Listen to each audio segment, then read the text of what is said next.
Hello friends, welcome to quick revision point. My name is Raksha Shrivastava. Friends, आज हम हिंदी के important question को discuss करेंगे जो कि फ्रेंड एग्जाम के लिए इंपॉर्टेंट है। तो स्टार्ट करते हैं। फर्स्ट क्वेश्चन है, एक से अधिक वर्डों के मेल को क्या कहते हैं? ए अक्षर, बी है स्वर, सी है व्यंजन एंड डी है अनुस्वार। एक से अधिक वर्डों के मेल को हम कहते हैं व्यंजन। ओके, राइट आंसर जो होगा वो सी हो जाएगा।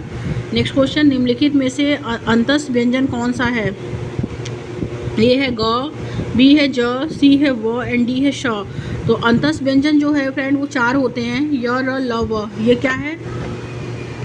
ये अंतस व्यंजन है। ओके, तो अंतस व्यंजन जो है इसमें क्या है? व है। Right answer is C. Next question, जिस समास में पूर्व पद गौड़ तथा उत्तर पद जो होता है प्रधान होता है उसे कौन सा समास कहते हैं? तो ए है द्वंद्व समास, बी है बहुब्रीहि समास, सी है द्विगु समास एंड डी है तत्पुरुष समास। तो जिस समास में पूर्व पद गौड़ तथा उत्तर पद जो है प्रधान होता है उसे हम कहते हैं तत्पुरुष समास। Right answer is D.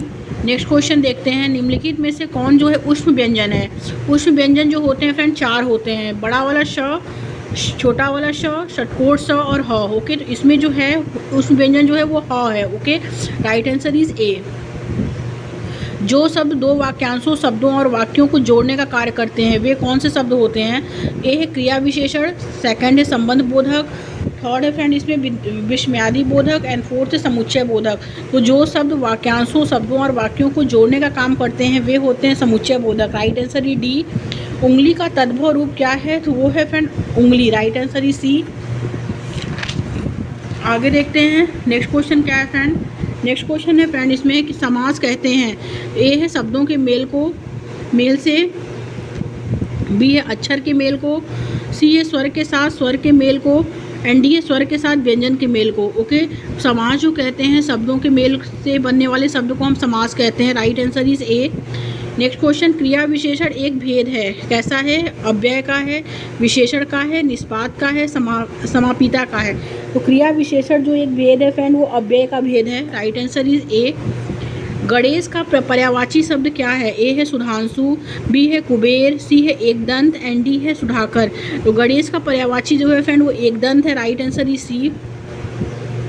इहलोक का विपरीतार्थक शब्द क्या है? तो इहलोक का विपरीतार्थक जो है ए है उपकार, बी है पाताल, सी है आदि एंड डी है परलोक। तो इहलोक का विपरीतार्थक जो है फ्रेंड वो परलोक है। Right answer E D. आए थे हरि भजन को ओटन लगे कपास, लोक्ति का सही अर्थ है? तो ए है साधुओं की संगति छोड़ देना, बी है वांछित कार्य को छोड़कर अन्य कार्य में लग जाना, सी है भक्ति छोड़कर व्यापार करने लगना एंड डी है गृहस्थी के झंझटों में फंस जाना। तो आए थे हरि भजन को ओटन लगे कपास, लोक्ति का सही अर्थ जो है फ्रेंड वो है वांछित कार्य को छोड़कर अन्य कार्य में लग जाना। राइट आंसर इज बी हो जाएगा। ओके, आगे देखते हैं फ्रेंड नेक्स्ट क्वेश्चन क्या है। निम्नलिखित में से कौन कमल का पर्यायवाची नहीं है? तो ए है राजीव, बी है कुवलय, सी है जलद एंड डी है अम्बुज।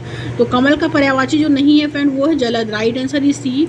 जो अव्यय वाक्य में किसी शब्द के बाद लगाकर उसे जो है विशेष बल प्रदान करते हैं उन्हें कहते हैं। ए है प्रत्यय, बी है निपात, सी है विकारी शब्द एंड डी है उपसर्ग। जो अव्यय वाक्य में किसी शब्द के बाद लगाकर जो उसे विशेष बल प्रदान करते हैं उन्हें हम निपात कहते हैं। Right answer is B. Next question, Hindi वर्णमाला में उष्म व्यंजन कौन से हैं? उष्म व्यंजन जो है फ्रेंड वो है च, छ, ज। उष्म व्यंजन जो है फ्रेंड वो है स, श, ह। Okay, right answer is a.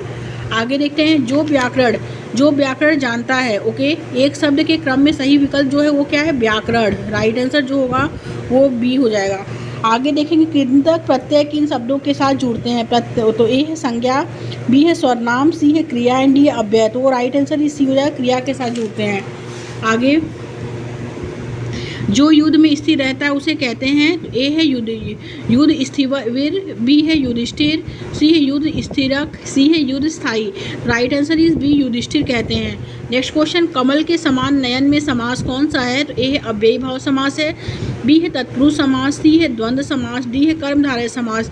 तो कमल में के समान नयन में जो समास है फ्रेंड वो कर्मधारय समास है। Right answer E D. आंखों में गड़ना मुहावरे का अर्थ क्या होता है? तो ए है गौर से देखना, बी है मन से खटकना, सी है सहन न कर पाना, डी है वस्तु को पाने की उत्कृष्ट लालसा रखना। तो आंखों में गड़ना मुहावरे का जो अर्थ होता है मन में खटकना होता है। Right answer is B. Next question, उन्मूलन का विलोम क्या होता है? तो ए है अवमूल्यन, बी है विशेषण, सी है रोपण एंड डी है संश्लेषण। तो उन्मूलन का विलोम जो होता है फ्रेंड वो अवमूल्यन होता है। Right answer is a. शुद्ध वर्तनी वाले शब्द का चयन कीजिए। तो ए है अंत्याक्षरी, बी है पूजनी, सी है तदोपरांत एंड डी है कवित्री। तो शुद्ध वर्तनी वाला शब्द जो है फ्रेंड वो है antakshari. Right answer is a. बंदर का तत्सम रूप क्या है? तो वो है वानर। राइट आंसर इज बी हो जाएगा। आगे देखते हैं, वाचाल का संधि विच्छेद होगा तो वो होगा वाक प्लस जाल, वाक प्लस जाल, वार प्लस जाल, वाक प्लस जाल। ओके, तो वाजाल का संधि विच्छेद जो होता है फिर वो वाक प्लस जाल होता है। Right answer is a. बैठे से बेगार भली कहावत का सही अर्थ क्या है? तो ए है बेगार की आदत होना, बी है बैठे बैठे बेगार होती है, सी है निरर्थक से कम लाभ का काम अच्छा होता है, डी है बेगार की आदत न डालना।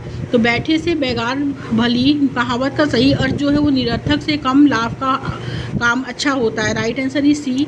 नेक्स्ट क्वेश्चन, यर और लव व व्यंजनों को हम कौन सा व्यंजन कहते हैं? तो ए है स्पर्श व्यंजन, बी है अंतस्थ व्यंजन, सी है उष्म व्यंजन एंड डी है कोई नहीं।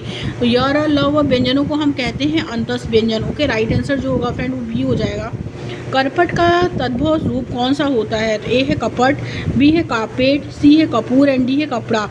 तो करपट का तद्भव रूप जो होता है फ्रेंड वो होता है कपड़ा। Right answer is D. Next question, निम्नलिखित में से सकर्मक क्रिया का वाक्य कौन सा होता है? तो वाक्य है, तो इसमें है बालिका निबंध लिख रही है। ये क्या है? ये अपना कर्म कर रही है, जिसमें भाव जो है कर्म पर पड़ता है। ओके, क्रिया का भाव जो कर्म पड़ता है तो वो मतलब ना क्रिया कर रही है क्योंकि वो निबंध लिख रही है। तो जिसमें जो है भाव क्रिया का जो कर्म पे पड़ता है उसे हम सकर्मक क्रिया कहते हैं। ओके, राइट, क्रिया पे पड़ता है तो उसे हम सकर्मक क्रिया कहते हैं। कि बालिका निबंध लिख रही है तो बालिका अपना कार्य कर रही है, वो क्या है? वो सकर्मक क्रिया है। Okay, right answer is B हो जाएगा।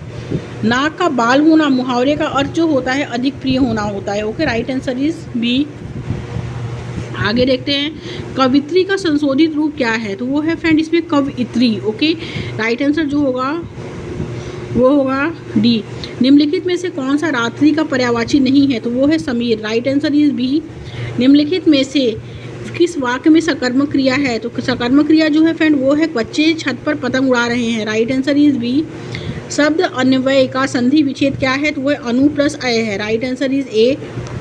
कलेजे पर सांप लौटना मुहावरे का जो अर्थ होता है वो होता है ईर्ष्या से जल जा उठा। ओके, कलेजे पे सांप लौटना मुहावरे का जो अर्थ होता है ईर्ष्या से जल उठना। यथारुचि में जो समास है फ्रेंड वो अव्ययी भाव समास है। राइट आंसर इस सी हो जाएगा। आगे देखते हैं, यथाशक्ति में जो समास है ए है बहुब्रीहि समास, बी है तत्पुरुष समास, सी है अव्ययी भाव समास एंड डी है द्वंद्व समास। तो यथाशक्ति में जो समास है फ्रेंड वो अव्ययी भाव समास है। Right answer is C. यथावर का विलोम शब्द जो होता है वो क्या है? तो वो होता है जंगम। राइट आंसर जो होगा वो डी हो जाएगा। नीचे दिए गए विकल्पों में से तत्सम शब्द का चयन करना है तो वो है गोधूम। Right answer is B. निम्नलिखित में से किस शब्द में गुण संधि है? तो वो है फ्रेंड देवेंद्र में। Right answer is D. उत्पत्ति के आधार पर शब्द के कितने भेद होते हैं? तो उत्पत्ति के आधार पर शब्द के 4 भेद होते हैं। Right answer is B. Sanskrit के ऐसे शब्द जिसे हम ज्यों का त्यों प्रयोग में लाते हैं तो उसे हम क्या कहते हैं? उसे हम तत्सम कहते हैं। Right answer is a. निम्नलिखित में से रूढ़ शब्द कौन सा है? तो ए है वाचनालय, बी है समतल, सी है पशु एंड डी है विद्यालय। तो रूढ़ शब्द जो है फ्रेंड वो है पशु। Right answer is C. Next question, शब्द रचना के आधार पर बताइए कि कौन सा शब्द योग रूढ़ है। ओके, तो वो है योग रूढ़ जो है फ्रेंड वो है जलज। Right answer is D. निम्न में रूढ़ शब्द कौन सा है? तो रूढ़ शब्द जो है फ्रेंड वो है वैभव। ओके, राइट आंसर जो होगा वो डी हो जाएगा। नेक्स्ट क्वेश्चन, परीक्षा शब्द निम्नलिखित वर्गों में से किस वर्ग में आता है? तो वो आता है तत्सम वर्ग में। Right answer is a. Magistrate शब्द है, मजिस्ट्रेट शब्द कैसा शब्द है? वो विदेशज शब्द है। राइट आंसर इज डी हो जाएगा। ओके, ये लास्ट क्वेश्चन है फ्रेंड कि मजिस्ट्रेट शब्द कैसा शब्द है? तो मजिस्ट्रेट शब्द जो है वो विदेशज शब्द है। ओके, करेक्ट आंसर जो होगा वो डी हो जाएगा। Thank you friends.